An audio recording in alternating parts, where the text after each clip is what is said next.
Episode 2 Sita स्वयंवर और राम का विवाह on tale under the stars by Neha Arora. Ayodhya के बाद हम चलते हैं एक और पवित्र नगरी मिथिला। मिथिला जनक राजा का शहर, भव्य सफेद महलों, फूलों से भरे बगीचों, सुनहरे मंदिर के गुंबदों वाला एक रंगीन राज्य, चमकदार पारंपरिक पोशाकों में खुश लोगों से भरी सड़कें।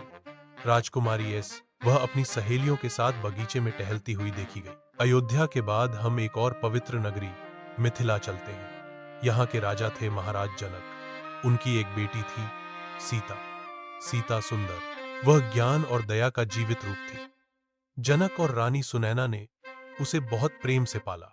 शिवधनुष और स्वयंवर योजना, एक विशाल सुनहरा हॉल जिसमें एक विशाल धनुष शिवध अनुष एक चांदी के स्टैंड पर रखा गया। राजा और राजकुमार आशा भरी आंखों से बैठे थे। जनक शांत गर्व से स्वयंवर की घोषणा कर रहे हैं। एक दिन राजा जनक ने स्वयंवर का आयोजन किया। उन्होंने कहा, जो भी यह महान शिव धनुष उठाएगा वही मेरी बेटी सीता से विवाह करेगा। धनुष बहुत भारी था। इसे उठाना आसान काम नहीं था। राम और लक्ष्मण मिथिला पहुंचते हैं। राम और लक्ष्मण साधारण कपड़ों में वन पथों से गुजर रहे हैं। उनकी पीठ पर धनुष है। शिव विश्वामित्र आगे चल रहे हैं। मिथिला के सुनहरे द्वार उनके लिए खुल रहे हैं। तब शिव विश्वामित्र राम और लक्ष्मण को मिथिला ले आए। राम शांत, सुंदर और विनम्र थे। लक्ष्मण तेज और बहादुर।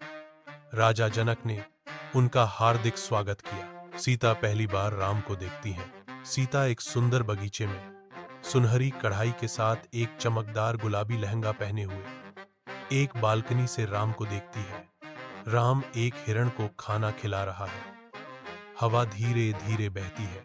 फूलों की पंखुड़ियां हवा में उड़ती हैं। जब सीता ने राम को पहली बार देखा, उनका मन शांत हो गया। राम भी एक झलक में सीता के प्रेम में बंधे। ये था एक पवित्र बंधन का आरंभ। राम शिव धनुष उठाते हैं।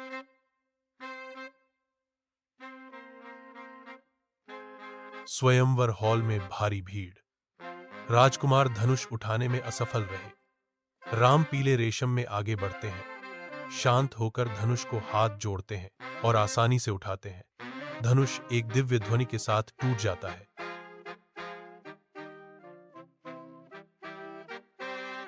बहुत राजकुमार आए पर कोई धनुष हिला भी नहीं सका। फिर राम चले। उन्होंने धनुष को विनम्रता से छुआ और एक ही मोमेंट में उसे उठाकर तोड़ दिया। धनुष टूटने की ध्वनि से सेलस अब ठिठक गए। पृथ्वी भी गुनगुनाई। सीता राम को माला पहनाती है। फूलों और दीपों से सजा एक भव्य मंच। सीता हाथ में माला लिए धीरे धीरे चलती है। वह शर्माती है लेकिन खुश दिखती है। वाय राम हाथ जोड़े खड़े हैं। सीता उनके गले में माला डालती है। फिर सीता ने राम को वरमाला पहनाई।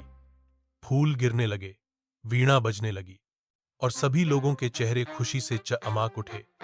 देवता भी आशीर्वाद देने लगे। अयोध्या तक समाचार पहुंचता है। अयोध्या में खुशी छा गई जब दशरथ को पता चला कि उनके राम ने स्वयंवर जीत लिया है। उन्होंने मिथिला जाने की तैयारी शुरू कर दी। राम और सीता का भव्य विवाह।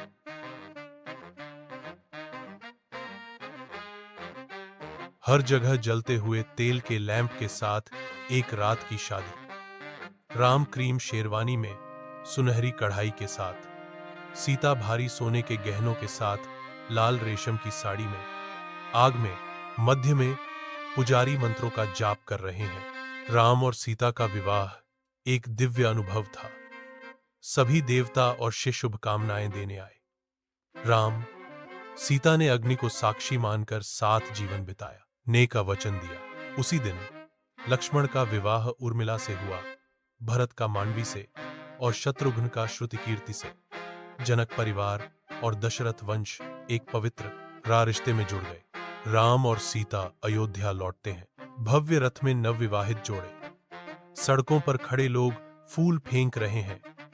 अयोध्या महल स्वागत में चमक रहा है। सीता स्वयंवर और राम का विवाह बच्चों के लिए नैतिक संदेश। सच्चा प्रेम हमेशा धैर्य और मर्यादा से मिलता है।